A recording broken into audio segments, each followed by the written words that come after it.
This is for class 12th. This is entirely based on CBSE syllabus with reference to NCERT book.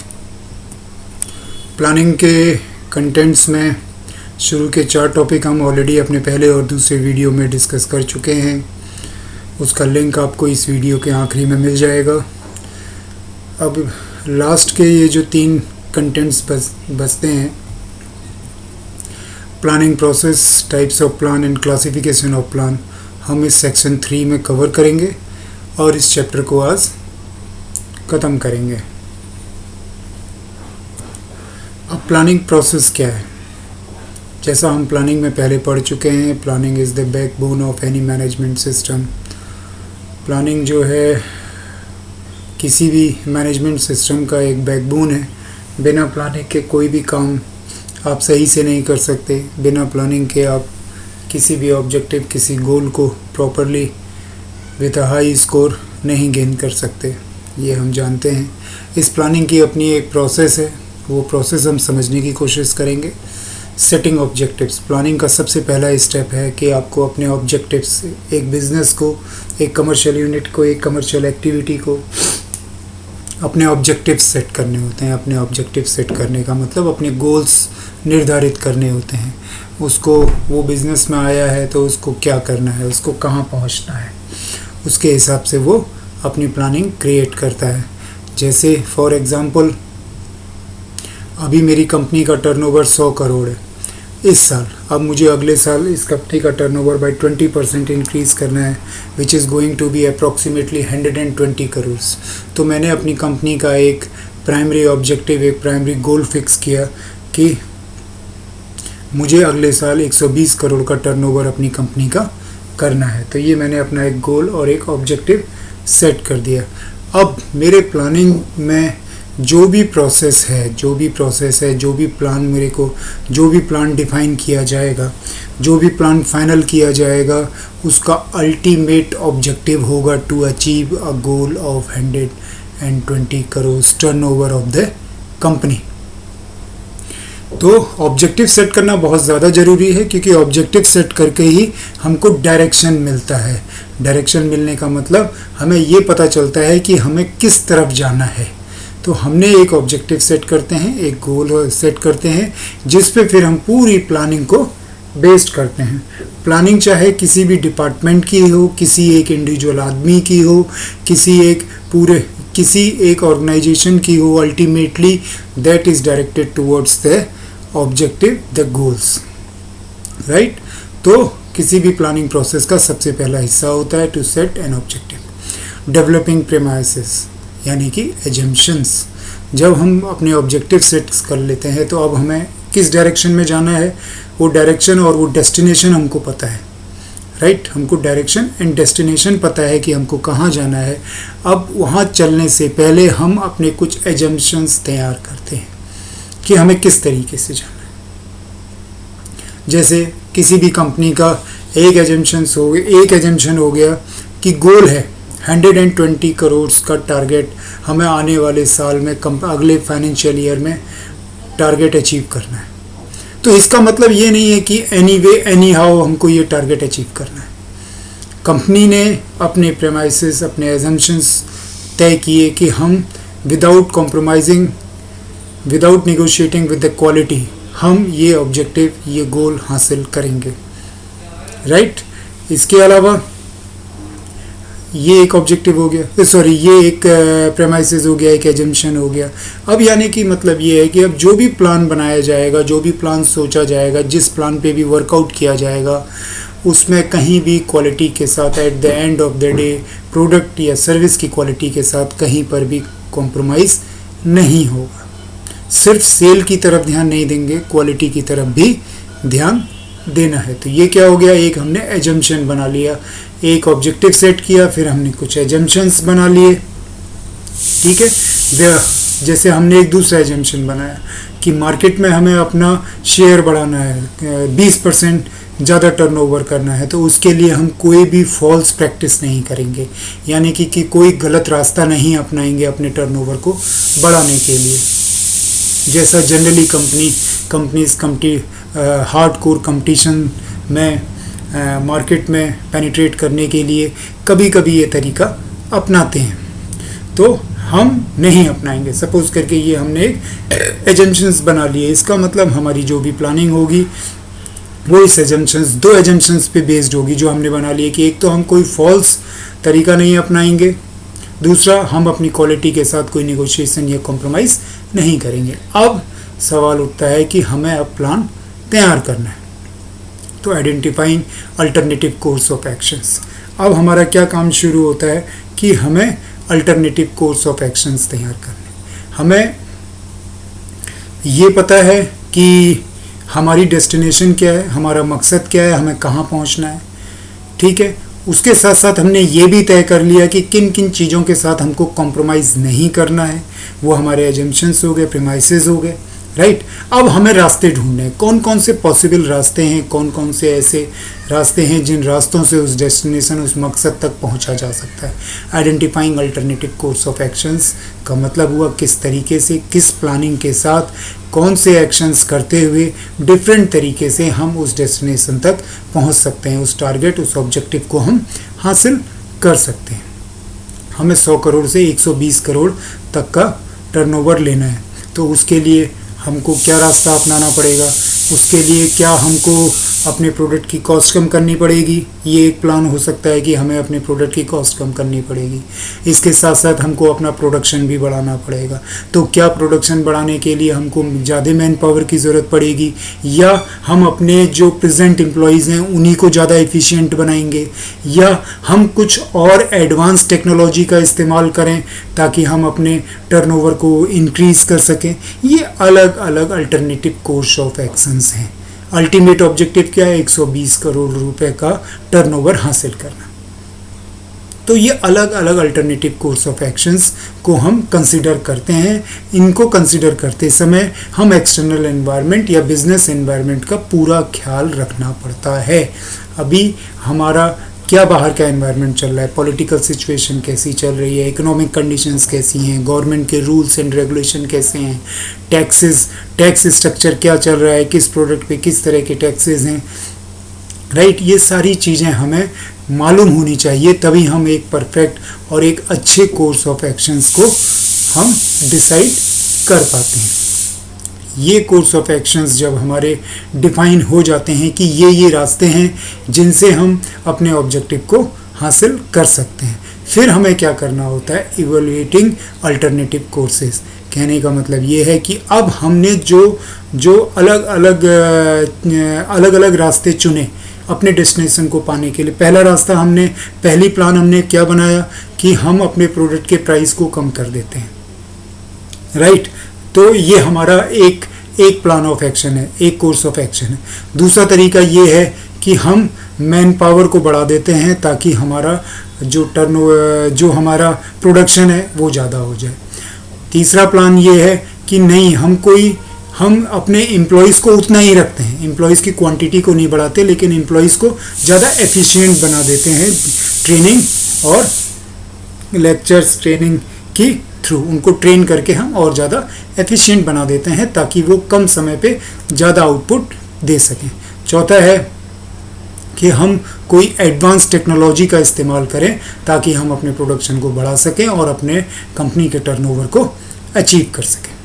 ये हो गया हमारे alternative course of action. अब इनका evaluation ज़रूरी है कि किस कोर्स ऑफ एक्शन को जो हमने प्लान किया है उसका क्या इम्पैक्ट होगा, आने वाले समय में उसका क्या फ़ायदे हैं, उसके क्या नुकसान हैं, वो सारा आपको इवैल्यूएट करना पड़ता है, उसका एनालिसिस करना पड़ता है कि अगर हम मैन पावर बढ़ाते हैं तो हमको किस तरह के मैन पावर की ज़रूरत है, कौन से एक्सपर्टाइज, कौन से टैलेंट के लोग हमें चाहिए। अगर हम उनको ट्रेन करते हैं तो कौन एक्सपर्ट्स हैं जो ट्रेनिंग देंगे, कौन से लोग हैं जो ट्रेनिंग देंगे, किस तरह की ट्रेनिंग देंगे, उस पूरी ट्रेनिंग में कितना समय जाएगा, ये सारी चीज़ों का कैलकुलेशन करना पड़ेगा। साथ में ट्रेनिंग में समय के साथ कितनी कॉस्ट जाएगी। अगर हम टेक्नोलॉजी हायर करते हैं, नई एडवांस टेक्नोलॉजी हायर करते हैं, तो उस टेक्नोलॉजी को हायर करने के लिए या उस मशीन, उस इक्विपमेंट को हायर करने के लिए कितनी कॉस्टिंग आएगी। फिर उस मशीन पे जो लोग हमारे काम करेंगे क्या वो लोग उस तरह के ट्रेंड हैं कि उस मशीन को सही से ऑपरेट कर सकें, उस टेक्नोलॉजी के साथ कोप अप कर सकें और प्रोडक्शन को इंक्रीज़ कर सकें। तो ये सारा इवैल्यूएशन हम करते हैं जब हम identify of alternative course of action करते हैं। तो उसके बाद फिर हम एक एनालिटिकल पूरा स्टेटमेंट तैयार करते हैं कि कौन कौन से एक्शन को कैसे कैसे किया जा सकता है, उसका फ्यूचर प्लान करते हैं कंसिडरिंग द बिजनेस एनवायरनमेंट। वो सारी कैलकुलेशन करने के बाद सेलेक्टिंग एन अल्टरनेटिव, सारे अल्टरनेटिव में से हम किसी एक अल्टरनेटिव का चुनाव करते हैं। यानी कि मैनेजमेंट जो है, टॉप मैनेजमेंट जो है, वो सारे कोर्स ऑफ एक्शंस को स्टडी करने के बाद, उसको इवैल्यूएट करने के बाद, उसका एनालिसिस करने के बाद जो बेस्ट पॉसिबल उनको लगता है कि ये कोर्स ऑफ एक्शन सबसे ज़्यादा बेस्ट है, जो हमारे टारगेट को अचीव करा सकता है, हमारे गोल को अचीव करा सकता है in a very efficient and effective manner, उस कोर्स ऑफ एक्शन का चुनाव किया जाता है। राइट।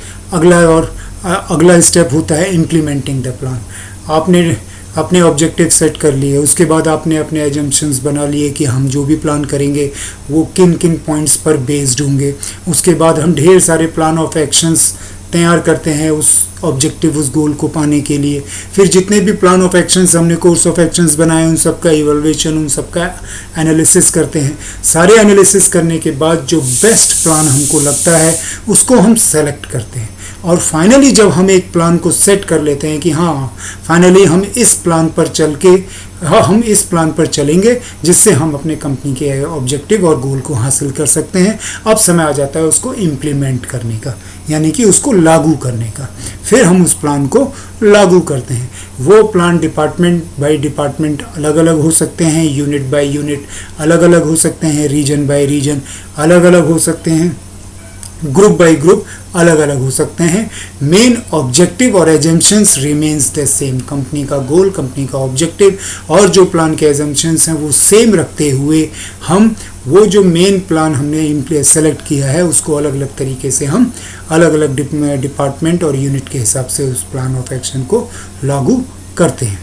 और लास्ट एंड फाइनल आता है फॉलो अप ऑफ एक्शन। जो आपने प्लान किया, जो प्लान इम्प्लीमेंट हो गया, जो प्लान चल रहा है, अब उसका फॉलो अप लेना है, उसका फीडबैक लेना है, उसके साथ कोऑर्डिनेशन बैठाना है, उसका फीडबैक लेना है। साथ में ये एनालिसिस करना है कि प्लान सही डायरेक्शन में जा रहा है नहीं जा रहा है। हमने जो सोच के ये इस प्लान से ये काम कर रहे हैं, क्या वो अपने गोल, अपने ऑब्जेक्टिव्स को हासिल कर पाएगा नहीं कर पाएगा, उस रास्ते पे चल रहा है या नहीं चल रहा है। सपोज करके मैंने एक टेंटेटिव फिगर पकड़ा कि मेरी 100 करोड़ का टर्नओवर था बिजनेस का, उसको मुझे 120 करोड़ में इस साल टर्न करना है, यानी कि तकरीबन हर महीने 10 करोड़ का टर्नओवर आना चाहिए। तो मुझे रेगुलर फॉलोअप लेना पड़ेगा, कोऑर्डिनेशन बैठाना पड़ेगा, फीडबैक लेना पड़ेगा कि मेरा टर्नओवर बढ़ रहा है नहीं बढ़ रहा है। अगर वो 10 करोड़ के मार्क को पर मंथ नहीं टच कर रहा है तो मुझे कोई ना कोई उसमें रिक्वायर्ड चेंजेस करने पड़ेंगे, वो देखना पड़ेगा। एक सर्टेन समय, एक सर्टेन पीरियड के बाद उसको रिवाइज करना पड़ेगा। अगर उसमें चेंजेस की ज़रूरत है तो वो करना पड़ेगा। ये नहीं कि पूरे साल भर बैठ के मैं इंतज़ार कर रहा हूँ कि मैंने तो बेस्ट प्लान चुन लिया, अब मुझे टर्नओवर मिल जाएगा at the end of the year, मुझे वो टारगेटेड ऑब्जेक्टिव नहीं मिले, वो गोल में नहीं अचीव कर पाया, तो that will be a complete failure. इसलिए फॉलोअप बहुत ज़रूरी होता है। रेगुलर बेसिस पे फॉलोअप लिया जाता है, कोऑर्डिनेट किया जाता है, ताकि हम अपने प्लान की इफ़ेक्टिवनेस को, इफ़िशियंसी को चेक करते रहें। तो इस तरीके से प्लानिंग प्रोसेस हमारी पूरी होती है। अगला टॉपिक जो हम डिस्कस करने जा रहे हैं वो है types of plan. Types of plan को हमने ब्रॉडली 2 पार्ट में डिवाइड कर दिया है। एक है आपका सिंगल यूज़ प्लान और एक है आपका standing plan. Single use plan generally वो प्लान होते हैं जो सिर्फ एक बार इस्तेमाल होते हैं, वो किसी स्पेसिफिक प्रोजेक्ट या किसी स्पेसिफिक असाइनमेंट के लिए होते हैं और शॉर्ट टर्म होते हैं। शॉर्ट टर्म भी नहीं कहूँगा, बल्कि दैट टोटली डिपेंड्स कि प्रोजेक्ट को कंप्लीट होने में, किसी भी एक प्रोजेक्ट को पूरा होने में, किसी भी एक सर्टेन असाइनमेंट को पूरा होने में कितना टाइम लगता है, दैट डिपेंड्स। लेकिन वो एक सिंगल यूज़ प्लान होता है और वो single use plan is made specifically to complete a certain object, a certain assignment और a certain project. For example कि जैसे हमने ये प्लान किया कि हमको अपने मैनेजर्स के लिए हमको अपने मैनेजर्स को अपग्रेड करने के लिए एक ट्रेनिंग सेशन लॉन्च करना है। ट्रेनिंग सेशन में लेक्चर्स होंगे, सेमिनार्स होंगे, गेट टुगेदर्स होंगे। तो ये एक प्लान है, एक प्लान है, एक इवेंट आपको ऑर्गेनाइज करना है। तो ये क्या है, आपका 1 दिन का, 2 दिन का, 3 दिन का हो सकता है। तो ये एक सिंगल यूज़ प्लान है जो आपको सिर्फ इसी असाइनमेंट को पूरा करते समय उसकी प्लानिंग करनी है कि भाई वो ट्रेनिंग सेशन हमको कहाँ रखना है, कॉन्फ्रेंस हॉल में रखना है या हमें किसी आउटडोर एक्टिविटी के रूप में रखना है, फिर उसको किस तरीके से एक्सिक्यूट करना है, कौन कौन लोग हैं जो वहाँ पे ट्रेन करेंगे, कौन से एक्सपर्टाइज हैं, किन को हायर करना है, कौन सी एजेंसीज इन्वॉल्व होंगी, ब्ला ब्ला जो भी है। ये सारा का सारा जो प्लान है वो सिंगल यूज़ है। जिस दिन ये असाइनमेंट कंप्लीट हुआ, जिस दिन ये ट्रेनिंग सेशन कंप्लीट हुआ, उस दिन ये प्लान ख़त्म हो जाता है, क्योंकि ये एक सर्टेन प्रोजेक्ट और एक सर्टेन असाइनमेंट के लिए प्लान तैयार किया गया था। दूसरा जो प्लान आता है दूसरे टाइप का, वो है आपका स्टैंडिंग प्लान। स्टैंडिंग प्लान का मतलब वो प्लान होते हैं जो डेली बेसिस पे डे टू डे एक्टिविटीज़ में काम आते हैं। ये आपके शॉर्ट टर्म भी होते हैं और लॉन्ग टर्म भी होते हैं। That totally depends upon the objectives of the company. उसको मैंने 3-4 पार्ट में डिवाइड करने की कोशिश की है। जैसे ऑपरेशनल प्लान्स हैं, ऑपरेशनल प्लान्स जो होते हैं वो आपके on going single use plans होते हैं। यानी कि मुझको एक प्रोडक्ट को मैन्युफैक्चर करना है तो उसमें किस तरह की मशीन्स मुझे यूज़ करनी है, किस तरह की उसमें टेक्नोलॉजी का इस्तेमाल करना है, वो मैंने अपना डिसाइड कर लिया। और जैसे ही मेरा डिज़ायर्ड क्वांटिटी मेरी प्रोडक्ट की तैयार हुई तो मैंने उस प्लान को ड्रॉप आउट कर दिया, राइट। इसी तरह सेल्स और मार्केटिंग है। सेल्स और मार्केटिंग में भी मैंने अपना एक प्लान बनाया। हमने मतलब एक बिज़नेस यूनिट ने अपना एक प्लान बनाया कि हमको ये प्रोडक्ट को, ये जो हमने स्पेसिफिक प्रोडक्ट बनाया है इसको मार्केट में ऐसे ऐसे रखना है, इन कंडीशंस में रखना है और ये हम लोगों को ऑफर्स देने हैं। और जैसे ही वो प्रोडक्ट आपका मार्केट में लॉन्च होता है और अपने समय को पूरा करता है तो वो एक सिंगल यूज़ प्लान के रूप में ड्रॉप आउट कर दिया जाता है। नए प्रोडक्ट, नए डिज़ाइन, नए फैशन के लिए फिर हम एक दूसरा नया प्लान तैयार करते हैं। तो ऑपरेशनल प्लान जो है वो ऑनगोइंग होते हैं, सिंगल यूज़ होते हैं। फिर आता है आपका एक तरह का स्ट्रेटेजिक प्लान। स्ट्रेटेजिक प्लान तकरीबन 3 से 5 साल का होता है। इसमें विज़न होती है, वैल्यूज़ होती हैं, मिशंस, एक्स्ट्रा चीज़ें हम लोग इसमें कंसिडर करते हैं। स्ट्रेटेजिक प्लान का मतलब वो प्लान जो कंपनी को एक लॉन्ग रन में सरवाइव करने के लिए हेल्पफुल होता है। ये एनुअल बेसिस नहीं होते हैं। 3 से 5 साल, 5 से 10 साल एक फोरकास्ट किया जाता है कि हम अपने बिजनेस को आने वाले 5 साल के अंदर इस स्टेज पे देखना चाहते हैं, considering the business environment factors.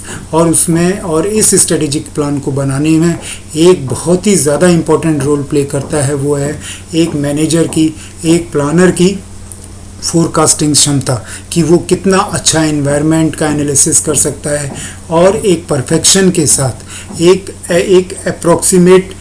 Approximate forecasting कर सकता है कि आने वाले समय में एनवायरनमेंट में ये चेंज आ सकते हैं, क्योंकि ये सिम्टम्स दिखाई दे रहे हैं तो इनके चलते आने वाले समय में ये चेंजेस आ सकते हैं और इसके अकॉर्डिंग हम 5 साल के अंदर अपने मिशन को, अपने ऑब्जेक्टिव, कंपनी के टारगेट को इस लेवल तक पहुंचा सकते हैं। तो ये जो प्लान होते हैं जिनमें एक विज़न होता है, एक सोच होती है, कुछ वैल्यूज़ और एक साथ में मिशन, एक टारगेट होता है, वो होता है आपका स्ट्रेटेजिक प्लान। फिर होता है टैक्टिकल प्लान। टैक्टिकल प्लान जो होता है वो आपका supportive, focused and short term होते हैं, यानी कि आप उसमें टेक्निक लगाते हैं। यानी कि वो प्लान जो आपके लॉन्ग रन प्लान, जो आपके स्ट्रेटेजिक प्लान्स को सपोर्ट करता है, वो टैक्टिकल प्लान। वो टैक्टिकल प्लान का मतलब ये हुआ कि जैसे एक मार्केटिंग है, एक मार्केटिंग के प्रोडक्ट में आप सेल्स एक्टिविटी कर रहे हैं, आपका मार्केटिंग डिपार्टमेंट लगा हुआ है, आपके मार्केटिंग के जो एग्जीक्यूटिव्स हैं वो मार्केट में जा रहे हैं, प्रोडक्ट को ये कर रहे हैं। अब क्या है कि दिन भर में हम 10 कस्टमर्स के साथ मिल पाते हैं। एक जो आपका मार्केटिंग का बंदा है वो 10 लोगों से मिल पाता है। तो कंपनी ने एक टैक्टिकल प्लान बनाया, एक स्ट्रेटेजिक प्लान को एक सपोर्ट दिया कि यार हम क्यों ना जो कन्वेंस है, जो मोड ऑफ ट्रांसपोर्ट है, वो हम अपनी तरफ से प्रोवाइड करें। जो सीनियर लेवल है उनको कार प्रोवाइड करें, जो जूनियर लेवल के एग्जीक्यूटिव्स हैं उनको टू व्हीलर प्रोवाइड करें, ताकि उनका ट्रांसपोर्ट में जो समय ख़राब हो रहा है, आने जाने में जो समय ख़राब हो रहा है, उस समय को हम काफ़ी हद तक कंट्रोल कर सकें।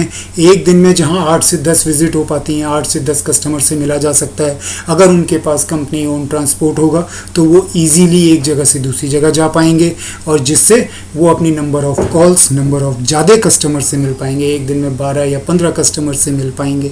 तो ये क्या हुआ, एक टैक्टिकल प्लान हुआ जो फोकस्ड है पूरी तरह किस तरफ, अपनी सेल को बढ़ाने के लिए, ठीक है, और साथ में शॉर्ट टर्म है।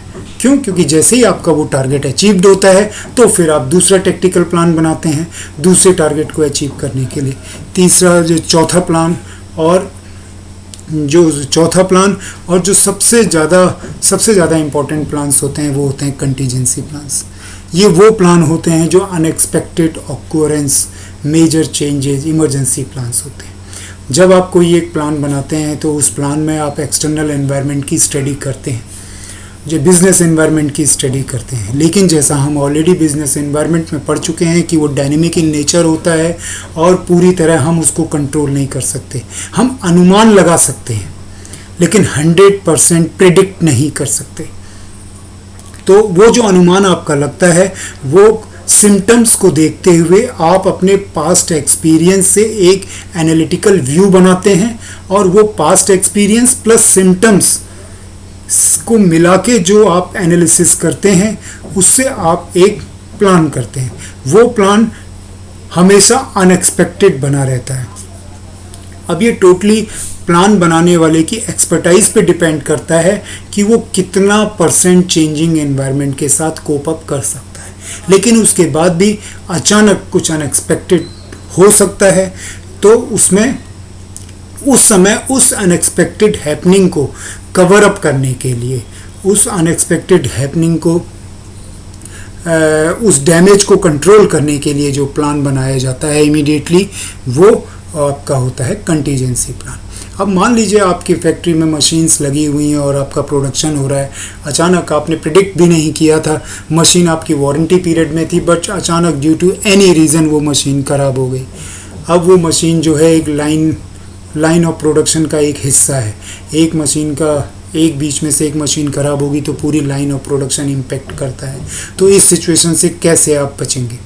अब आपके पास कौन सा प्लान है? तो ये तो हमने पहले से प्रेडिक्ट नहीं किया था ना, लेकिन अचानक हो गया, तो अब यहाँ पे भी कोई आपको प्लान करना पड़ेगा कि किस तरीके से हम इसको कंपनसेट करें और कम से कम डैमेज हो, कम से कम नुकसान हो। तो उस समय जो आप इमरजेंसी का प्लान बनाते हैं, that is called contingency plan. कोई भी मार्केट में, कोई भी बिजनेस एनवायरनमेंट में अगर कोई मेजर चेंजेस आ जाते हैं तो उस समय आप कौन से प्लान से उस डैमेज, उस नुकसान को कवर अप करेंगे, उसको भी कंटीजेंसी प्लान कहते हैं। गवर्नमेंट ने रातों रात डिसाइड किया कि आप जिस प्रोडक्ट पे काम कर रहे हैं, जो आपका लाइन ऑफ प्रोडक्ट है, जिस ग्रुप में वो आता है, उसमें टैक्स कल तक 8% था जी, अब से 12% लगेगा। उसकी टैक्स की जो कैटेगरी है वो प्रोडक्ट की चेंज हो गई। अब ये तो आपने नहीं सोचा था कि गवर्नमेंट आपके प्रोडक्ट में जो लगने वाला टैक्स है उसको चेंज कर देगी, उसको बढ़ा देगी। ये तो आपने नहीं सोचा था, और बढ़ाएगी तो कितना बढ़ाएगी ये भी बढ़ा सकती है, ये आप अनुमान लगा सकते थे, लेकिन कितना बढ़ा देगी ये आपको नहीं पता था। अब वो अचानक 8% से 12% हो गया। टैक्स बढ़ने का मतलब ये हुआ कि मार्केट में उसकी MRP बढ़ गई। अब उस MRP के साथ वो मार्केट में कैसे सर्वाइव करेगा? तो वो कंटीजेंसी प्लान आपके पास क्या है, कैसे आप उससे कोप अप करेंगे? आप उसको नेग्लेक्ट नहीं कर सकते, आप उसको अवॉइड नहीं कर सकते, आपको उससे फाइट करना है और फाइट करके अपने आप को मार्केट में इस्टेब्लिश बनाए रखना है। तो उस समय जो आप इंस्टेंट प्लान बनाएंगे उस मेजर चेंज को काउंटर करने के लिए, उसको हम कहते हैं कंटीजेंसी प्लान। ऐसे ही आपका इमरजेंसी प्लान है, इमरजेंसी प्लान भी आप कह सकते हैं। वही प्लान हुआ एक तरह से, जैसे आपकी लाइन ऑफ प्रोडक्शन में एक मशीन ख़राब हो जाती है, इमरजेंसी आ गई, क्या करेंगे? देन आप उस समय जो प्लान बनाएंगे उस डैमेज को कंट्रोल करने के लिए, वो प्लान कंटीजेंसी प्लान होता है। अब अगर मैं प्लान की बात करूं तो इसमें क्लासिफिकेशन ऑफ प्लान है। अब क्लासिफिकेशन ऑफ प्लान का मतलब ये हुआ कि हम प्लान को किस तरीके से क्लासिफाई कर सकते हैं। तो क्लासिफाई करने का तरीका क्या है कि objectives, desired future position, classification का एक हिस्सा हो गया आपका ऑब्जेक्टिव्स, यानी कि आप डिज़ायर्ड आने वाले समय पे ऐसी कौन सी एक्टिविटीज़ करेंगे, किस तरीके से करेंगे कि जो आपके ऑब्जेक्टिव्स को आपको गेन करा सके। तो आपका डिज़ायर्ड फ्यूचर ऑब्जेक्टिव क्या है, आपका गोल क्या है, आप आज यहाँ पर खड़े हैं, कल आप अपने आप को किस जगह पर देखना चाहते हैं, वो आपकी फोरकास्टिंग क्या है। तो वो क्या हो गया कि आपके कंपनी के गोल कंपनी के ऑब्जेक्टिव्स हो गए कि जो किसी भी प्लान का एक स्टार्टिंग फेज होती है। फिर आती है आपकी स्ट्रेटेजी, आपका प्लान ऑफ एक्शन क्या है, स्ट्रेटेजी क्या है। स्ट्रेटेजी एक्चुअली एक तरह का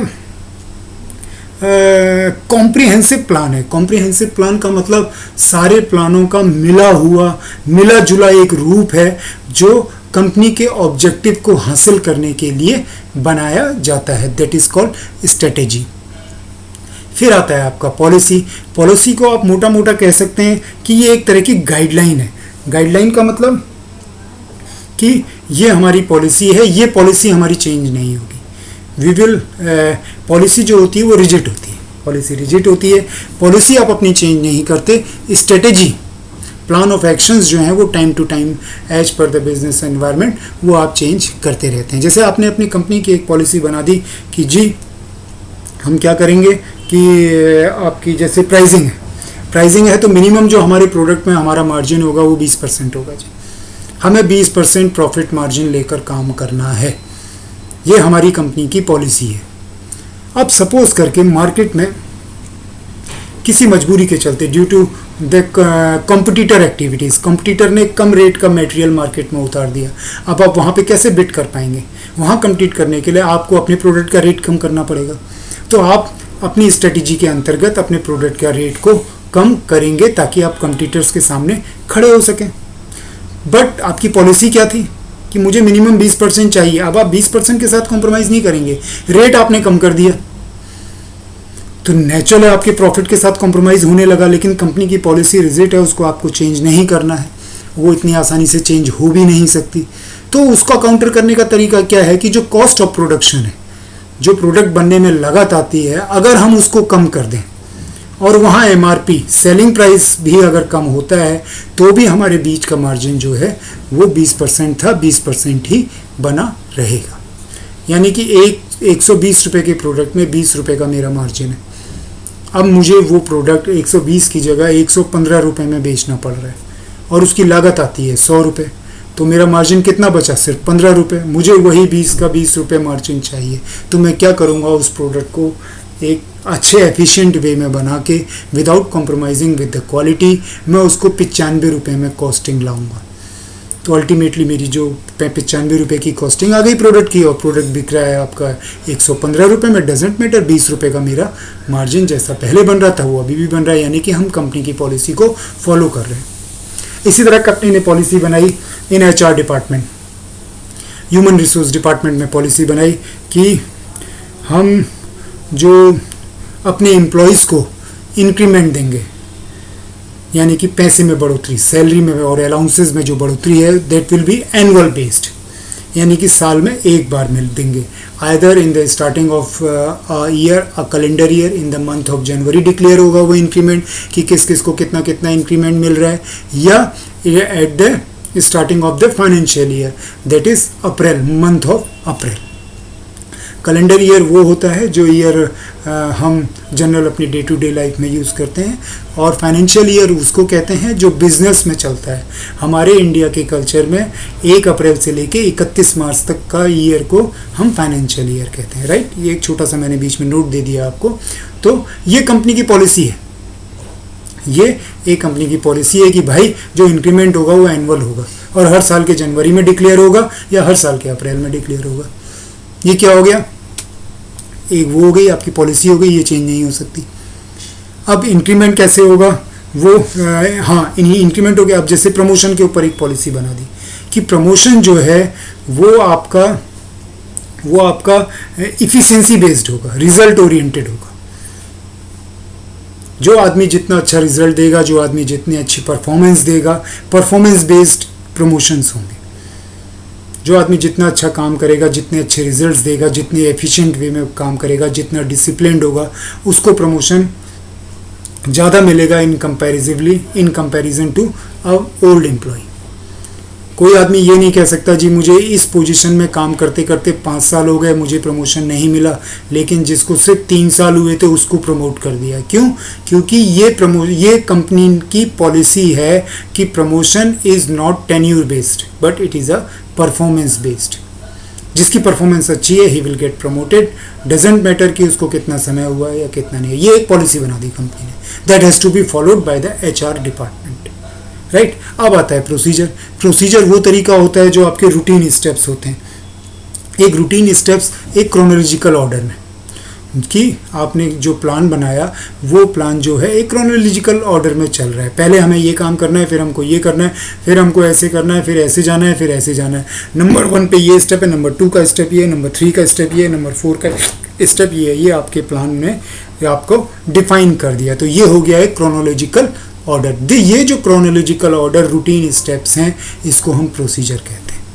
फिर आता है आपका मेथड क्या हो गया? Prescribed manner of performing task. हम किस तरीके से किसी भी टास्क को, किसी भी काम को किस तरीके से करेंगे, कौन से मेथड से करेंगे, वो प्रिस्क्राइब्ड होता है आपके पास। उस तरीके को फॉलो करके आप उस काम को, किसी भी XYZ काम को कंप्लीट करते हैं। अब ये क्या होता है? ये totally task to task vary करता है। कंपनी का ऑब्जेक्टिव सेम है, कंपनी की पॉलिसी रिमेन्स द सेम। उस ऑब्जेक्टिव को पाने के लिए अलग अलग टास्क के सेगमेंट्स बना दिए जाते हैं। तो टास्क बाय टास्क जो है उसको, वो काम करने का जो तरीका है, जो मेथड है, वो अलग अलग होता है। ठीक है। Rule specific statement to be followed. Rule क्या है? वो नियम है जो आपको फॉलो करने हैं। जब भी आप कोई प्लान करते हैं, जब भी कोई आप मेथड अपनाते हैं, जब भी कोई आप प्रोसीजर अपनाते हैं, तो उसमें सर्टेन रूल्स हैं जो आपको फॉलो करने ही करने हैं। जैसे एक कंपनी का रूल हो सकता है, या अच्छी कंपनियों का रूल होता है सेफ्टी मेजर्स। कोई भी काम शुरू करने से पहले सेफ्टी मेजर्स आपको अपनाने ही हैं। अगर आप एक कंस्ट्रक्शन साइट पे काम कर रहे हैं तो आपकी एक सेफ्टी बेल्ट होनी चाहिए, आपके पास एक सेफ्टी हेलमेट होना चाहिए। अगर आप प्लांट के अंदर काम कर रहे हैं, अगर आप फैक्ट्री के अंदर मशीनरीज और इक्विपमेंट्स के साथ काम कर रहे हैं, तो भी आपके पास सेफ्टी हेलमेट होना चाहिए। आपके जो शूज़ हैं वो स्पोर्ट शूज़ नहीं होने चाहिए, लेदर शूज़ या इस तरह के नॉर्मल डिज़ाइनर शूज़ नहीं चलेंगे, हमको सेफ्टी शूज़ चाहिए। ये आपके कंपनी का रूल है, safety measure that has to be followed strictly. There is a well defined dress, a uniform for the employees.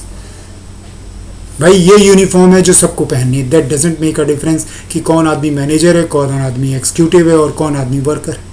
It may be a possibility कि एक कंपनी में कैटेगरी कर दी जाए कि भाई मैनेजरियल लेवल के आदमी की यूनिफॉर्म ये रहेगी और वर्कर लेवल के आदमी की यूनिफॉर्म ये रहेगी, ताकि आसानी से पहचाना जा सके कि कौन मैनेजर लेवल का सेगमेंट है और कौन वर्कर लेवल का सेगमेंट है। लेकिन ये कंपनी का रूल है कि जो यूनिफॉर्म मैनेजर्स के लिए फिक्स कर दी गई वो मैनेजर्स को पहननी। ये रूल है, that has to be followed. आपके सेफ्टी मेजर्स हैं, अगर आप प्लांट के अंदर जा रहे हैं तो आपको सेफ्टी हेलमेट लगाना है और सेफ्टी शूज़ पहनने हैं। तो ये रूल है, it will be applied for workers as well as managers as well as the owner, the director and even the CEO of the company also. और ये प्रैक्टिकली पॉजिटिवली मैंने खुद अपने पर्सनल एक्सपीरियंस से, अपने कैरियर एक्सपीरियंस में ये चीज़ें मैंने देखी हैं। बड़े बड़े कॉरपोरेट हाउसेस की जो अच्छी इंडस्ट्रीज़ हैं, जो पूरे नियम कानून के साथ चलती हैं, वहाँ ये चीज़ फॉलो की जाती हैं। I have seen Ratan Tata entering into the automobile factory inside his manufacturing unit wearing a safety shoes with a helmet.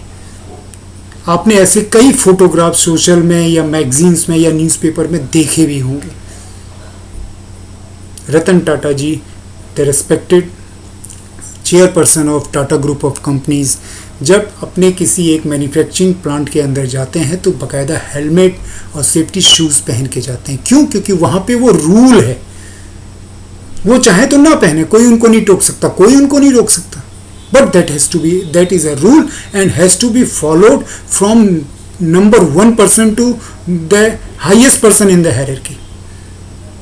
तो रूल आपके वो स्पेसिफिक स्टेटमेंट हैं जो सभी लोग फॉलो करते हैं। राइट।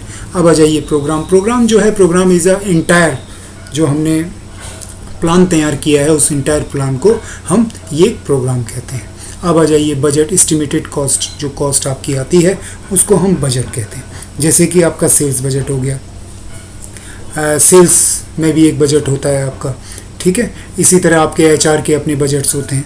कहने का मतलब ये है कि जो भी हमारे आइटम्स हैं, जो भी हमने वेल डिफाइंड आपके प्लान के प्रोसेस कर रखे हैं, उस सबको हमको उनको नंबर्स देना पड़ता है एक, ताकि हम उसका एक एनालिसिस कर सकें इन फिगर्स।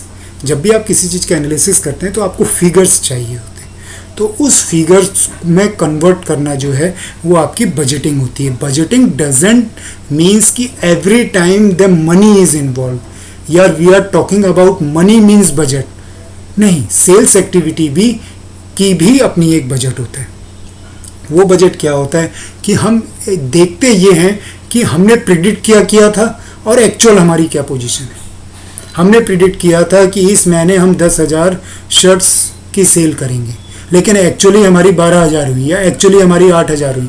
तो कितनी ज़्यादा हुई कितनी कम हुई ये तभी पता चलेगा जब हम उसको क्वांटिफाइड करेंगे, उसको एक क्वांटिटी मेंशन करेंगे, उसको नंबर्स देंगे। तो इसको क्या कहते हैं, आपका बजट। अब जैसे कैश फ्लो है, कैश फ्लो भी आपका मनी हो गया, ठीक है, बट ये एक क्वांटिफाइड होता है, उसमें एक नंबर्स होते हैं। कितना कैश फ्लो है, कंपनी को कितना कैश फ्लो चाहिए अपनी डेली नीड्स को पूरा करने के लिए, कितना आपका इनपुट है कैश का और कितना आपका आउटपुट है कैश का, यानी कि कितना इनफ्लो है और कितना आउटफ्लो है, कितना अंदर आ रहा है और कितना जा रहा है। उसके बाद जो बच रहा है वो माइनस में है या प्लस में है, वो सरप्लस है या डेफिसिट है। तो ये आपका क्या हो गया, बजट हो गया। ये पूरा का पूरा objective, strategy, policy, procedure, method, rule, programme, budget is a classification of a plan. Plan को जब हम छोटे छोटे टुकड़ों में आकर बांटने की कोशिश करते हैं या बांटना चाहते हैं तो हम उसको इस तरीके से बांटते हैं जिससे एक complete analytical well defined plan बनता है। ओके, सो हमारा प्लानिंग का चैप्टर यहाँ पर कंप्लीट होता है। शुरू के जो 4 कंटेंट्स थे, जो 4 टॉपिक थे, जो 4 सब कैटेगरीज थी, वो हम ऑलरेडी अपने पहले और दूसरे वीडियो में मेंशन कर चुके हैं। जैसा मैंने स्टार्टिंग में बोला था, उनके लिंक आपको इसी वीडियो के नीचे मिल जाएंगे। ये वीडियो अगर आपको अच्छा लगा तो प्लीज़ इसे लाइक कीजिए, सब्सक्राइब कीजिए और शेयर कीजिए। एंड प्लीज़ आपका फीडबैक हमारे लिए बहुत इंपॉर्टेंट है, so please keep writing to us. Thank you very much. Have a nice time. Good day. Bye.